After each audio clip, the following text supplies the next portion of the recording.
Delta 29, please respond. Delta, what's the problem? Please respond. Over. Mexico में पिछले 14 सालों से एक ड्रग वॉर छिड़ा हुआ है। वहाँ के अलग अलग ड्रग माफिया निचले स्तर के और गरीब लोगों को ड्रग सप्लाई करने के घिनौने और ख़तरनाक काम में लगा देते हैं, और लोगों के पास पैसों की कमी होने के कारण वो भी इस दुनिया में अपना कदम रख देते हैं। मगर अगर ये ड्रग सप्लायर्स उन माफिया के उसूलों के खिलाफ जाते हैं या अपने साथ हो रही जातियों के खिलाफ आवाज़ उठाते हैं, तो उनका अंजाम जो होता है वो अगर आप लोगों को पता लग गया तो वो आपकी आत्मा को अंदर तक झंझोड़ देगा। साल 2011 में ड्रग माफिया का खौफ पूरे मेक्सिको में सबसे ऊंचे स्तर पर था, और उसी समय इंटरनेट पर एक वीडियो वायरल हुआ जिसमें एक चाचा और भतीजा बिल्कुल असहाय दिखे। ये वीडियो कमज़ोर दिल वाले लोगों के लिए बिल्कुल नहीं है, तो मेरी आपको यही सलाह है कि आप ये वीडियो कहीं भी मत देखिएगा। इस खौफनाक वीडियो में 2 विक्टिम नज़र आते हैं, फीलिक्स गेम्स गार्सिया और बार्नाबास गेम्स कैस्ट्रो। वीडियो में साफ दिखाई देता है कि दोनों चाचा और भतीजा एक दीवार के सहारे बैठे होते हैं। उनके शरीर पर किसी भी तरह का कपड़ा नहीं होता और उनके हाथ पीछे की तरफ बंधे हुए होते हैं। इन दोनों का जुर्म सिर्फ इतना था कि इन्होंने इस ड्रग माफिया की भद्दी दुनिया में अपना कदम रख दिया था, और वो दोनों ड्रग स्मगलर्स की तरह उनके लिए काम करने लग गए थे। और जिसके लिए वो काम करते थे वो बहुत ही अमीर इंसान है, एल चैपो। एल चैपो, जिसका दूसरा नाम शॉर्टी भी है, वो दुनिया का सबसे पावरफुल ड्रग माफिया है, जिसने शायद ही कोई क्राइम ऐसा होगा जो उसने ना किया हो, चाहे वो मर्डर हो, चोरियां हो, स्मगलिंग हो।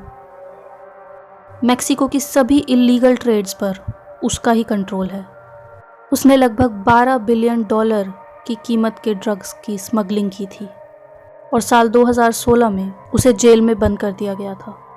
वीडियो में दिख रहे बार्नाबास और फीलिक्स को एल चैपो से काफ़ी शिकायतें थी।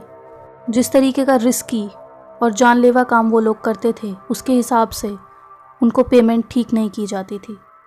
उन्होंने जो आखिरी काम उसके लिए किया था, उसके लिए उन्हें सिर्फ $21 मिले थे, और उससे वो अपनी जीविका अच्छे से नहीं चला पा रहे थे।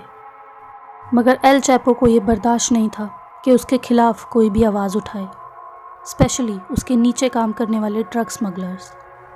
अपनी ज़िंदगी के आखिरी कुछ मिनटों में उन दोनों का कुछ आदमी वीडियो बनाते हैं और उनसे इंटेरोगेशन करते हैं। उन आदमियों की हंसी और बात करने के अंदाज से साफ पता लग रहा था कि वो लोग इन 2 गरीब आदमियों की हालत देखकर काफ़ी ज़्यादा खुश थे और उस पूरी चीज़ को एंजॉय कर रहे थे। दोनों आदमियों को बहुत बुरी तरीके से मारा गया था, और अब उनकी आंखों में देखकर लग रहा था कि इनके अंदर अब कोई भी होप नहीं बचा था कि अब वो बच पाएंगे। वो सिर्फ अपनी मौत को ही नहीं बल्कि अपने मारे जाने के अंदाज को भी एक्सेप्ट कर चुके थे। फिर उसके बाद जैसे ही उनके मारे जाने का वक्त आता है, वो दोनों आदमी बिल्कुल भी नहीं छटपटाते, मानो जैसे उन्हें अंदर से पता चल गया हो कि यही उनकी मौत का समय है, और अब चाहे वो कुछ भी कर लें वो नहीं बच सकते। तभी उनमें से एक आदमी चेन सॉ लाता है और उसे शुरू कर देता है, और उसकी आवाज़ सुनकर भी उन आदमियों की आंखों में बिल्कुल डर नहीं पैदा होता। तभी वो आदमी चेन सॉ हाथ में लेकर बार्नाबास के पास जाता है और उसकी गर्दन काट देता है, और कुछ ही सेकंड में उसका सर उसके धड़ से अलग हो जाता है। मेक्सिको के ड्रग समूहों की बर्बरता के बारे में जो लोग जानते हैं, ये वीडियो देखने के बाद उन लोगों का ये कहना था कि बार्नाबास लकी था कि उसकी कुछ सेकंड्स में ही मौत हो गई और उसने ज़्यादा दर्द महसूस नहीं किया, वरना ये ऐसे ड्रग ग्रुप्स आसानी से लोगों को मौत नहीं देते बल्कि उनको काफ़ी तड़पाते हैं। बार्नाबास अपनी ज़िंदगी से हाथ धो चुका था, और उसका भतीजा फीलिक्स अपने अंकल के ब्लड में बैठा हुआ था। जब चेन सॉ से बार्नाबास की गर्दन काटी जा रही थी, उस समय खून के छींटे उसके भतीजे पर पड़ चुके थे। अब फीलिक्स अपनी मौत का इंतज़ार कर रहा था, मगर वो अपने चाचा की तरह लकी नहीं था। उन खूनी हत्यारों के दिमाग में फीलिक्स को मारने का एक दूसरा ही मेथड चल रहा था, एक चाकू। वो मास्क पहना हुआ आदमी फीलिक्स के पास जाता है और धीरे धीरे उस चाकू से उसकी गर्दन को उसके धड़ से अलग करने लगता है। गला कटने के कारण फीलिक्स की चीखें भी ढंग से नहीं निकल रही थी। मैं आपको फिर से कहूँगी कि ये वीडियो कमज़ोर दिल वालों के लिए नहीं है। ये खूनी दरिंदे वहीं नहीं रुके। उनमें से एक आदमी फीलिक्स के पास जाता है और उसका कटा हुआ सर उठाकर उसके धड़ पर रख देता है और ऐसे खुश होता है जैसे वो उनकी एक ट्रॉफ़ी हो।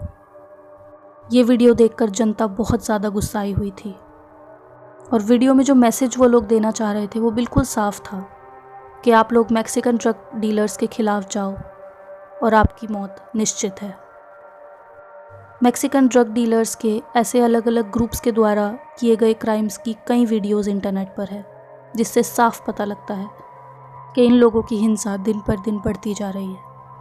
जाने से पहले बारनाबास एक मैसेज लोगों को देकर जाता है और उन्हें वार्निंग देता है कि वो इन डार्क और ट्विस्टेड लोगों से दूर ही रहें और उसकी तरह सेम मिस्टेक ना दोहराएं। अपने आखिरी शब्दों में कहता है कि या तो तुम पूरी ज़िंदगी इन लोगों के लिए सर्विस करो या फिर मौत को अपना लो। मेक्सिको सरकार की सभी कोशिशें आज तक ड्रग से रिलेटेड क्राइम्स को रोकने में असफल ही रही हैं और दिन पर दिन इन ड्रग डीलर्स के छोटे छोटे डेडली गैंग्स बनते जा रहे हैं। I am sure in deadlier gangs का जड़ से खात्मा करना वहाँ की सरकार के लिए बहुत ज़्यादा मुश्किल है, मगर लेट्स होप कि एक ना एक दिन वहाँ की सरकार मेक्सिको में फिर से अमन और शांति कायम कर पाएगी और ऐसे हत्यारों को कड़ी से कड़ी सज़ा मिलेगी। आप लोगों का इस पूरे केस के बारे में क्या कहना है मुझे कमेंट्स में ज़रूर बताइएगा। वीडियो पसंद आई तो वीडियो को लाइक कर दीजिए और आपको ऐसी ही वीडियोस देखना पसंद है तो मेरे चैनल को सब्सक्राइब कर दीजिए। मैं मिलूँगी आपसे अपनी अगली वीडियो में। Until then, signing off.